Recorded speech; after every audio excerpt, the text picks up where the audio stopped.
Welcome everyone to another amazing segment of the Black Girl Write Her series. I am so pumped and so motivated. We've been having such a good time so far, shining the light on mental health awareness.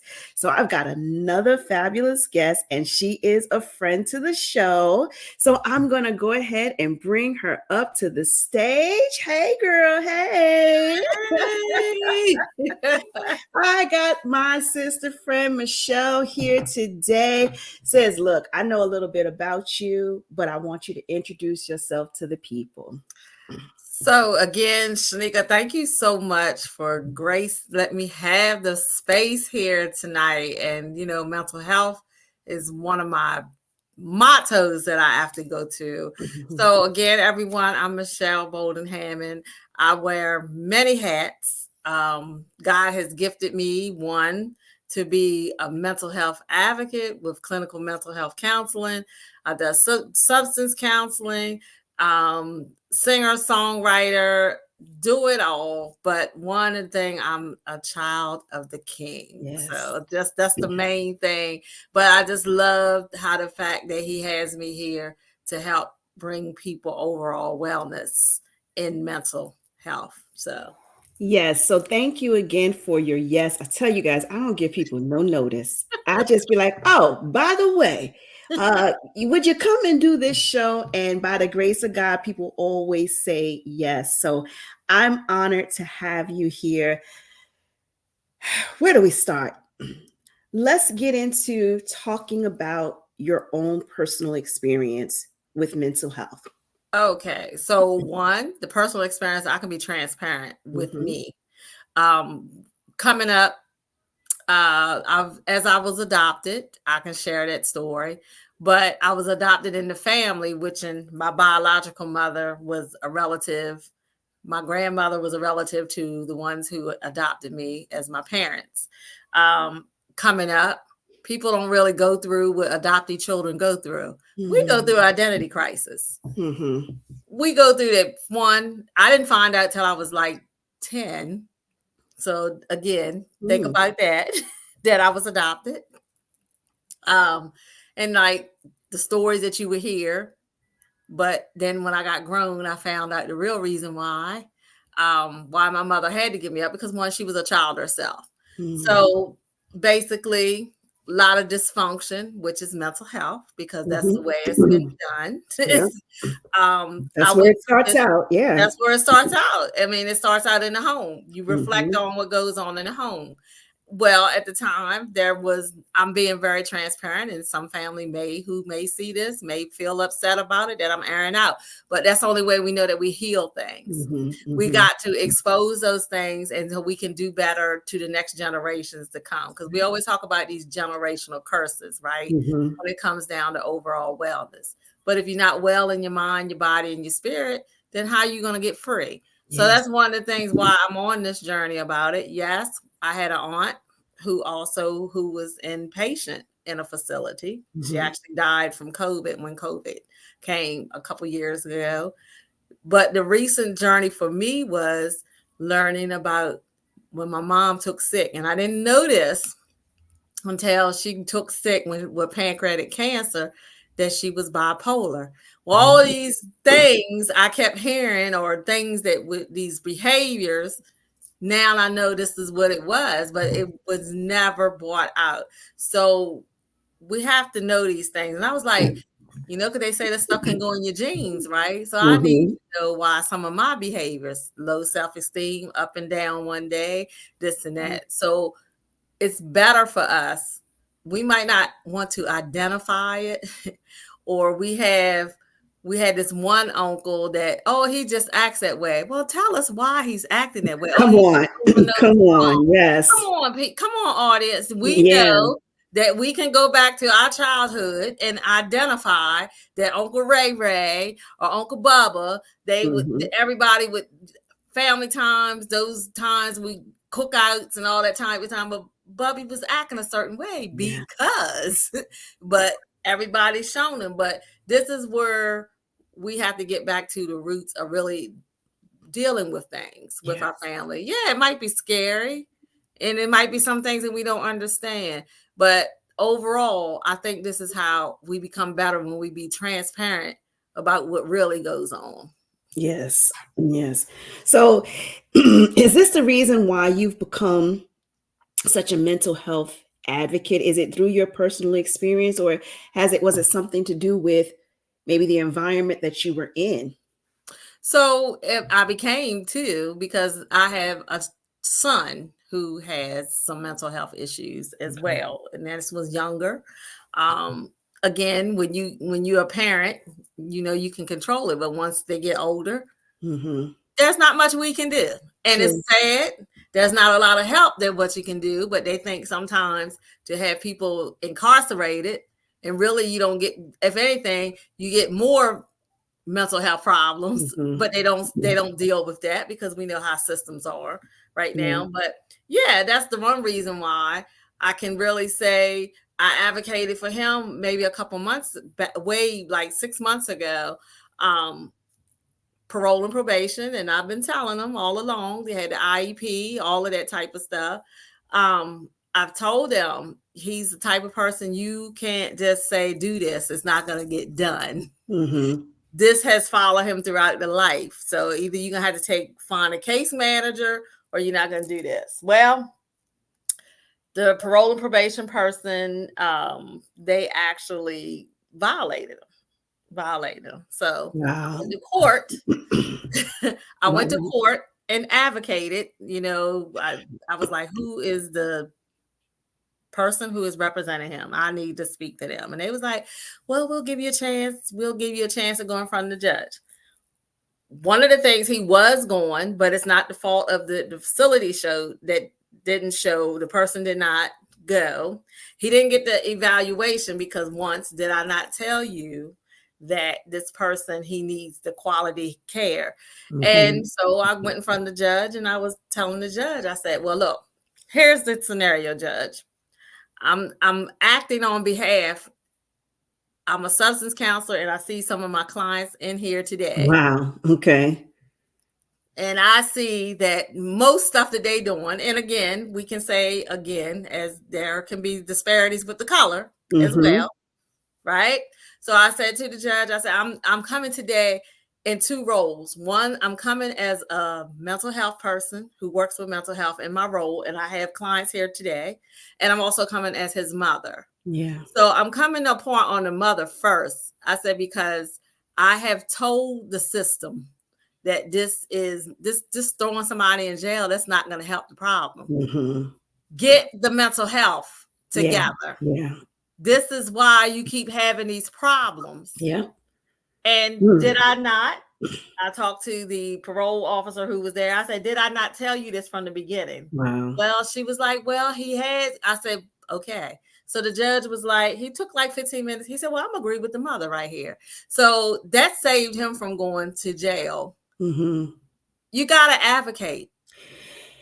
Yeah. Yeah. And that brought up a big wow. And not that I wanted this conversation to go anywhere, down that road, but you did bring up a big point. Like, I feel like today's society doesn't know how to properly handle mental health. They don't know what it looks like. I think if you're that type of a person, like I live here in New York City and we see a lot of it, right? If you're that person who's kind of like just talking to yourself and you look all Right. disheveled and you kind of acting erratically and everything, I think that's when people say, oh, mental health. But mental health doesn't always have to look like Like that. that. No. Mental health can be down to, especially like in children, like a bad behavior or repetitive behavior where correction is coming, but they keep doing the same thing, right? So I think a lot of times mental health, um, we predefine it, and so now it gets lost, like because I don't look this way. I remember when I was doing my nursing clinical rotation and we had to go into a facility and they would pair us up 2 by 2. They said, we're not going to let these nursing students go in there smelling like Similac and, be dealing with these patients. So they would put us together. And I'll never forget, there was this one gentleman, because I was like, oh, okay, he look okay, bruh. Like, what? Okay, what you in here for? Like, because he was an attractive man. Mm-hmm. He looked very well polished. He was clean cut. He didn't look, his eyes wasn't going all over the place. He looked like somebody that you could pass in the street and be like, "What's up?" Let's holler, right? And so, as I was looking in his chart and I got a chance to talk to him, he just literally had enough. The Yeah. pressures of life and society and everything in between, and he self committed himself into this facility Mm-hmm. to get the rest. But it's like, how do you even get the rest when you got everybody, like, they just blend everybody in, right? You just blend everybody in. So I really, maybe we can talk to that. What would you say would be society's best intervention? What could society do to support mental health, even when it doesn't look like what we traditionally know it to look like? Because it can look like It us. can look like us, and it could be us. Exactly. We don't know the day or the hour that something can Yes. really trigger us. That's one of the Yes. things I want you. One of the main things that I want you to do to advocate is, and I know we say it, we use this word crazy too often. Mm-hmm. We use this word, but that crazy puts that stigma on mental health. Mm-hmm. One, that women who are in the childbearing years, when they talk about the postpartum depression, that's is Mm-hmm. real. Yeah.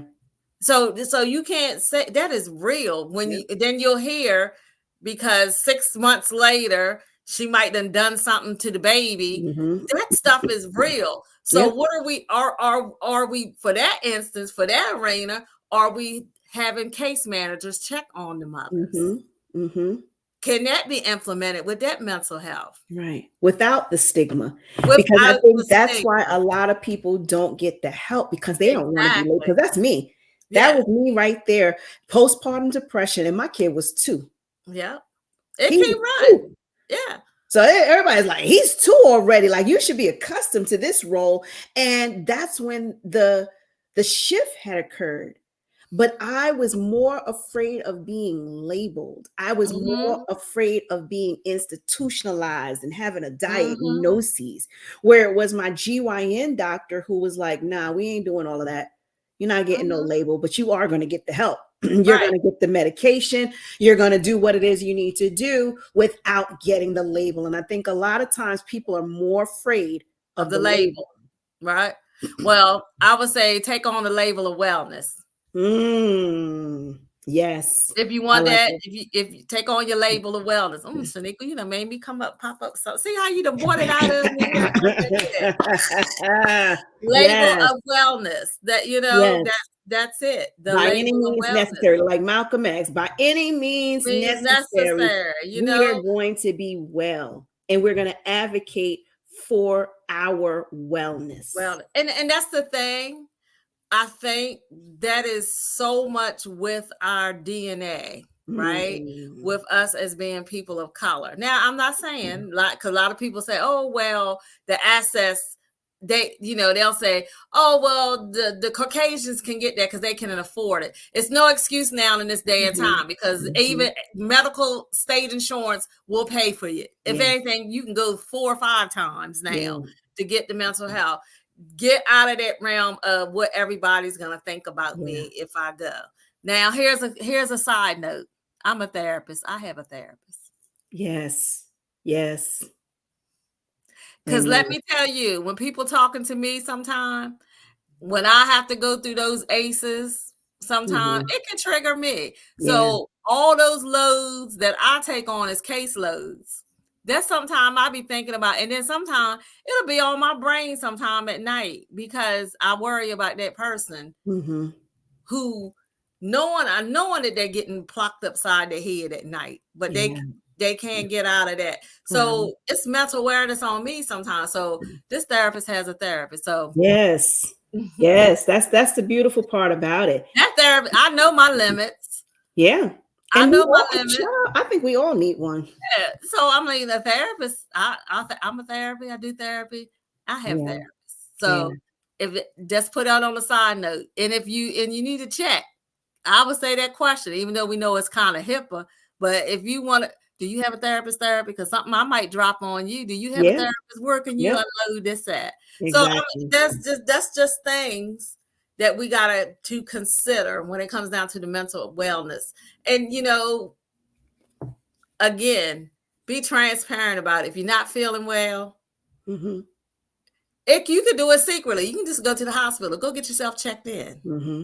Don't nobody need to know where you at. Well, Just even now they have therapy online. yes, a lot of You it's can telehealth. plug it in. You can find a therapist online. They will counsel you right from the comforts of your own home. So it's not even to the point where you have to be institutionalized. You got to go to the ER, fill out the forms, feel like you're being persecuted. No, you can do it online. It's Unless you just say a matter. something. Yeah, It's a unless you matter say of something in those sessions that yeah, yeah. there's the Mhm. regulations. Now, I tell all the clients when they come to me, now there's something that I feel as though that you're going to do harm to Yeah, yourself or to with somebody somebody else. else, or you Mhm. telling me that you're not feeling this well. Do know that I will have to Yeah, call the authorities. We have to put out a EP on you. That's yeah, emergency petition. I mean, those yeah. are certain things that can happen that I have to, or the harm of the society. Right. Those are the realms that you have to do that, and those are. But far as I'm just not feeling myself. And I'm not gonna tell you, one couple years, it's been many years ago, I kept crying and I didn't Mhm. understand why I was crying. I didn't understand what it was. Stress, just Yeah, stress. What were yeah. the signs of stress? A lot of people don't understand that neither. Sleep, because that's on my Mhm. other regimen. Getting the proper amount of time Yeah. of sleep is the best, because again, that refreshes our immune Mhm. system. Yeah. We got a lot of people who are not sleeping well. One, because you're worrying about a lot of Yeah. stuff. Oh, you're A so lot of busy. stuff. Yeah, You you're take so your busy. busyness to bed with you, like, Yeah, and then I get that the thing down. mind chatter. I tell people all that, make your atmosphere of sleep an atmosphere of sleep. Yes. Make it just for sleep. I get it. Some people might have to sleep with TV on. When I moved to my new place, I put no TV in the room now. Nice. I don't I don't have it in the room. Yeah. No more in the bedroom. My place is a place that if you need a cell phone, I get it. Ooh, Mhm. I get it. Sometimes people need to have that cell phone, those electronics. Here's a secret for mental. I'm telling you something, because this is Mental Health Awareness Month. Yes. Do you not know that using those tablets, using your laptops, using your cell phones, those blue lights and those lights affect the melatonin in you? Mm, mm, mm. Wow. Wow. Well, I'm just gonna scroll on social media till I get sleepy. You ain't gonna get sleepy. You're not. You're not. That at least shut down at least an hour and a half. Yes. Shut Yes. down at least an hour and a half. I'm just giving you this because I just did this for a workshop about sleep. Sleep Mhm. and resilience, they Yeah, all work together. they do. So that is a key. You gotta have to remember those things mess with your mental wellness Yes. and you getting your sleep. So Well, let's go ahead and dive into it. Since you've already started giving us some interventions, let's talk about this book that you have written, this book entitled Reset, Renewal, and Reflection, the 52-week purpose adventure. Tell us yeah. about this purpose adventure. So what happens with me, I'm like, when God gives me the thing to go with it, and I'm all about resetting, I'm all about making reflections. And how we do that, we journal, right? Yeah. So this is a 52-week journal. You're going to have 52 weeks. You're going to come out how your day went. But what I like about this, I said, and since it was Mental Awareness Month, I was like, I need to do something about that, because you Mhm. can write about the reflection of your day, but how have you checked in with your mental health for the week? Mhm. That's where this is going to make this special. Mhm. Checking in at your mental health during the week. because many of us don't. We don't even check on it in a month. Nope. Nope. Not at So all. this here will help and guide you to check in on your mental health I awareness. And love then it. if there are certain things you don't feel, you're gonna digest them down, because again, if you need to go to the doctor, you're gonna have this to take you and say, well, I've been feeling this X way. Mhm.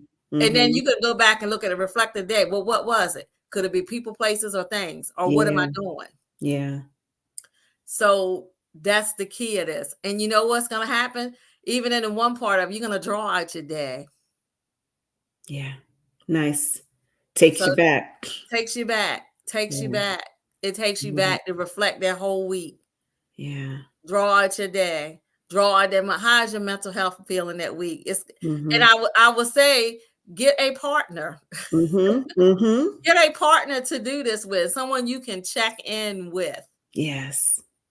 That is the most important thing. I That someone love that it. you can trust, and then someone that you can go to as accountability, because there's your 911 right there. Mhm. Mhm. So when I thought about it, I do with journals all the time, but I was Yeah. like, there's no piece. I never put it in. You can reflect, you can journal, you can do that, but I never thought about to put in the check-in piece for the month to mental health. Mhm. Check on that mental health. How am I Yeah. feeling this week? How did I feel this week? And you can go back through all of that and look through those pages, and then there it is. And I think nowadays, and I guess we want to talk about this, the post-traumatic stress disorder, right? We think about the veterans in the war, they come home, they have PTSD. But I think after 2020, I think everybody who was born and experienced it had gone through PTSD. And it makes me wonder, day by day, what type of trigger have we encountered? So having this type of journal to me seems like a plus, because we do need to be aware of our triggers. Yeah. And Shanika, you said one good thing. And I've been telling people this. I'll tell you once after this. Mm-hmm. I tell people all the time, there is something linked with this COVID with mental health, because now It is. people were doing things before, but Mm-hmm. now there's an uprising of it, Mm-hmm. right? Mm-hmm. So I think too, because a lot of people weren't out socializing, Mm-hmm. that socialization Mm-hmm. piece has, and now it's just wringing havoc. People are Mm-hmm. more angry now. The least Mm-hmm. little thing can set them off. Well, where did this come from? Yeah. That dissociation, we lost it. We Yeah. lost it, and it's now it's worse. So Mm-hmm. that's why it's more important. Yes, I still say there needs to be more from our government for mental Mm-hmm. health awareness. And you said one key thing about PTSD. Mm-hmm. All have received the All of us. PTSD. All of All us of have. us. All of us have, because again, some people lost their jobs. They're not Mm-hmm. thinking about that part. People lost their jobs. People had to downsize. Mm-hmm. Think about the time when the government people had to shut down. They Mm-hmm. couldn't work. That's the You know, trauma. yeah, Yeah. trauma. Because again, the more money we make, the more things we gotta have, and then Mm-hmm. some people can't deal with that. Yeah. Businesses lost. Yeah. Some have never gained back. It's a lot. It's a lot. Some people done lost a lot of loved ones. Yeah. Yeah. For what? Yeah. Because someone didn't do what they were supposed to do in the beginning to make this not as bad as it Mm-hmm. was. Yeah. You know, but And I like how you mentioned, even with the government shutdown, even after you get your job back, yeah, it still now becomes a trigger. right. So now you operate differently because you have that fear, Fear that, I might go right? again. That it's This going to might turn be out like again. this. Exactly. Right. So people don't Exactly. understand. People just don't understand. It's Right. a lot. And I say it in this way: it's COVID. It's COVID brain. It's And COVID you know what? brain. You're truthful with saying that. As a nurse, I can attest to that. For those individuals who were, and again, I'm not trying to give y'all no pass to be out here acting, Right, right. acting wild and Yeah, stuff. yes, But let's throw that disclaimer out. Wait, yes, don't try we're to put not it on doing that. We're just that. giving you the information, the scientific information. That's what we're Exactly. saying. And feel free to fact check it. Feel free to talk to your medical practitioner to get the official. But those individuals, many of those individuals, let's just say, who were infected with COVID, especially those who had it multiple times, there's a thing called long COVID. So, where maybe you were able to recover from the sickness, maybe 2 weeks, 3 weeks, 4 weeks, there was symptoms linger for over a year. Hmm. And one of the symptoms of long COVID was the mental disturbances, Hmm. the brain fog. That's what they Brain call it, the fog. brain Yeah, the fog, brain right? fog. But no, Yes. like you said, nobody ever takes into account what it's like for someone who thrives off of being around people to now have to be isolated. What it's like for somebody who's accustomed to going to work back and forth, and now they have to be indoors. Same with the children.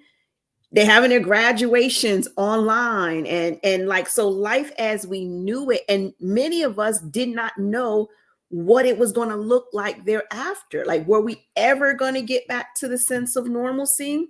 You see people walking the streets now with the mask on now, and it literally has shifted. It's become a part of our norm. So if you Hmm. see somebody with a mask on, you're like, oh, okay, Hmm. Hmm. cool. But back in the days, you saw somebody with a mask on. What's going on? What's this Right. person's problem? Now and I laughed about it, and I said, now Michael Jackson looks serious. Because people used to laugh at him when he'd walk around with the mask and the gloves and everything. Like, but maybe Mike knew something and we didn't know. Maybe so. But I just say, like, society has shifted and it now looks different. And I really think that there needs to be a better response Yes. to Yes. mental health for whatever the reason is. I don't care what if it's genetic, if it's long COVID, I don't care what the rationale, if it's just life, right? If it's just General. life, a stressful, a busy world, we have to stop just normalizing it. And I love the title of your book alone. Like, we got to take a moment to reset.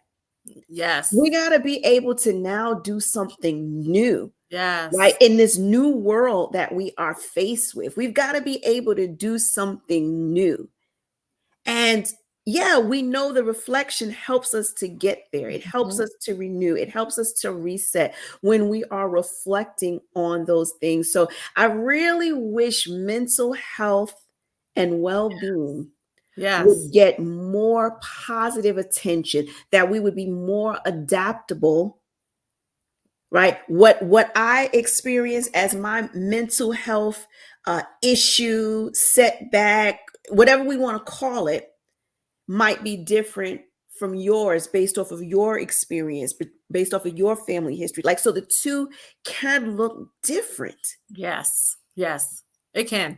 It can. And one of the other things when you said asking about what could you do about advocating for more, Hmm.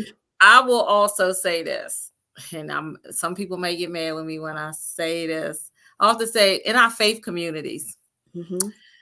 I brought this out in a discussion to bring faith communities together about mental health. Hmm. And I get it. I'm a believer. I'm a believer too. But I also believe that God has put people here to help us in the area. Hmm. Now, Christian counseling is for the soul care, but professional diagnosis will Hmm. be need known by the secretary. And I believe some people, due to religion, they won't go.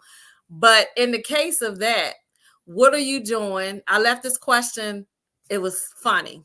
I spoke at a thing about 2 weeks ago, and I asked to address the question. It could be I'm a let's see, because we DEI here. Regardless of your place of worship, whatever your faith is, whatever it is, Hmm. what are you doing in your sanctuary, your places of worship to advocate for mental health? Hmm. I asked that question in the arena. Not a one raised their hand. Does your place of worship, the Wow. place that you supposed to go get solence, Mm-hmm. restoration, any of that?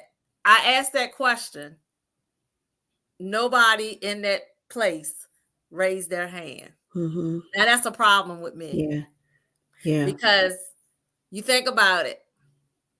You have a sanctuary. You are your brothers or sisters' keepers. Mm-hmm. I don't even say, I'm not saying if you're not the professional or not, but at least have the crisis number out in the prologue. At least have that ready, because you don't know what can happen after you leave from worship service or whatever else. And truth be told, yes, you can have an altar call, right? Yes. And everybody with a mental health who's feeling overwhelmed and stressed and burdened can They're come to not the gonna do that. altar, but They're you not do gonna need the do it. action. You do Yeah. need the action You do steps need the afterward. action. I'm Yeah. getting it. Yeah. Yes. And I'm a believer. And then I had a young lady come and challenge me about it. She said, well, I know that may be for you, but what do you do for the others? She said, well, you felt like you said that very strong to bash the church. I said, no, I'm not bashing the church. I'm trying to help the church. Yeah. Because if you look Shining at the the light. reflex of it, Yeah. nobody raised their hand in here. Yeah. Nobody raised their hand in here, because what if pastor, you can't reach pastor? Yeah. And there was a situation where there was, and I'm certain it's not just one case, but a pastor committed suicide Exactly. right after service. Right after service. So showed up, Exactly. performed, helped you to get your soul set free, and then terminated his life. There's a problem with that. There's a problem. So That he what can are we carry doing? all your burdens, but what happens to his burdens? Exactly. That's another thing. So I would say to the faith community, we need to start addressing it too. Yeah, I know God is the healer. I know he can do it. I know he can. But sometimes it's the path we have to sometimes walk. it's necessary that we be intervention. Let's have the interventions, the placements around to help walk people through. To help to get the person through. Yeah, we got the Christian counseling, that's the soul care. But you had someone, and one of the things is I always bring this young lady on because she was a cutter. And she said, I would go to that altar, as you were saying, I would go to that altar. She said it was spitting all over me, telling me, give it to Jesus, pray about it. And she said, yet I would go home and still cut myself. So that woe to you for telling them that you put more danger to the fire when you tell them that, because it is. And I'm not saying that the church is not to help, but we're supposed to have this type of stuff in there if we're actually looking out after the people's care. And it's right. I do believe that. I co-sign that the church should be the hub. The church should be the place where you can get your spiritual wellness, but it's also the place where you're going to learn about finances. It's the place where you're going to grow to learn about self-love and mental health and every other issue. Like, it literally should be the hub, because Jesus is the hub. Yes. Right. But the intervention. So I understood your question. Your question was, where are the interventions? You got this ministry over here, the marriage ministry. You got this the health ministry. Where is the one for mental health? Or does the health expand upon that? But no, you're doing blood pressure screenings. Like, we need somebody out there doing, the PHQ-9, seeing if everybody's is depressed. Yeah, because you can be saved and depressed. And then I know a lot of these places have what I tell people, get involved with the mental health first aid. If it's just not like this month, May coming in, we're doing mental health awareness. What's wrong with you having that on for your team, for your leadership in the church? There's nothing wrong with that, but you don't see that. You don't see that. I mean, I'm not saying all, but very times that you see that's what people are gonna go and do. You're right. You talked about they got this ministry, they got that ministry. You're so right, but they don't have the mental health ministry.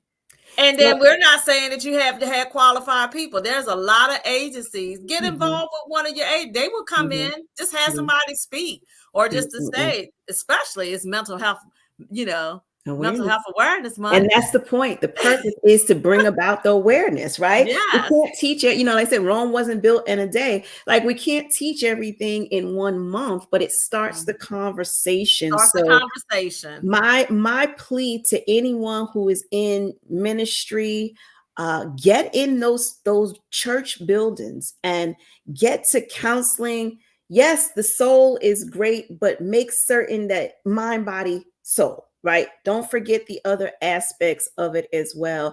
Mhm. And have the conversation, right? Mhm. And then have the resources set up, even if it's something as simple as um, you know a book, right? Having a resource library or bringing in speakers who can talk about their struggles and then what they did to get on the other side. Because it's all good to give people scriptures and make them feel good, but you want them to be charged with action. There always has to be a call to action. Yeah. Society and Facebook didn't make that up. Jesus was the ultimate call to action. Come, follow me. So, as we are following him, we want to make certain that every other aspect of our total being is Mhm. submitted, Mhm. is That's submitted so unto true. him. But the submission is going to require you to do some work. It's not just let me pray about it. Yeah, you got to pray about it. But once you get up and you say amen, now your actions have to line up with it. Right. Right. So I'm grateful for you coming on. This is one of the reasons why I wanted to have this, because I knew that I know a lot of authors, but I said I wanted to particularly talk about mental health and well being, because there has to be some action Yes. steps that Yes. are taking place. So I'm going to put up your social media handles so everyone can follow Michelle on Facebook. You can also get her book. For those of you who are on my email list, you're going to get this. Well, you already got it in your email. You just got to go and open it up, and all of the links are clickable. So you get to Amazon, you buy her journal, and you just have it in your library. You just have it in your resources. You have it at your fingertips. You ain't got to do it right now, but you at least have it. You can open it up. You can start where you are. It's about getting connected to the resources, whether you feel like you're in a crisis or not, because people think you got to wait till you're in a crisis to get the help. No, that's actually too late. Interventions. Too Interventions late. work. Yes, Intervention work. Evidence-based yes. interventions work. So you want to start the interventions first before the problem. Right. Yes. So you want to start, if you want to lose weight, well, the best way to lose weight is not to gain it in the first place.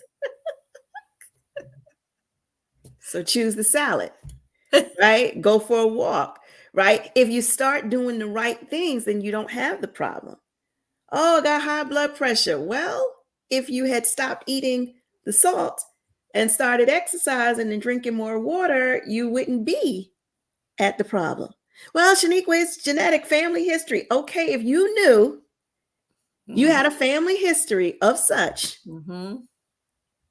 just like if you know you have a family history of breast cancer, you don't start having the mammograms at 40, 45 like everybody else. You starting earlier. You're Exactly. going to specialists. Why? Because you know that this runs in your family. Yes. So if you know mental health runs in your family, don't wait till you have a separation from reality. Start putting and implementing some of these resources before you have a problem, Mhm. Mhm.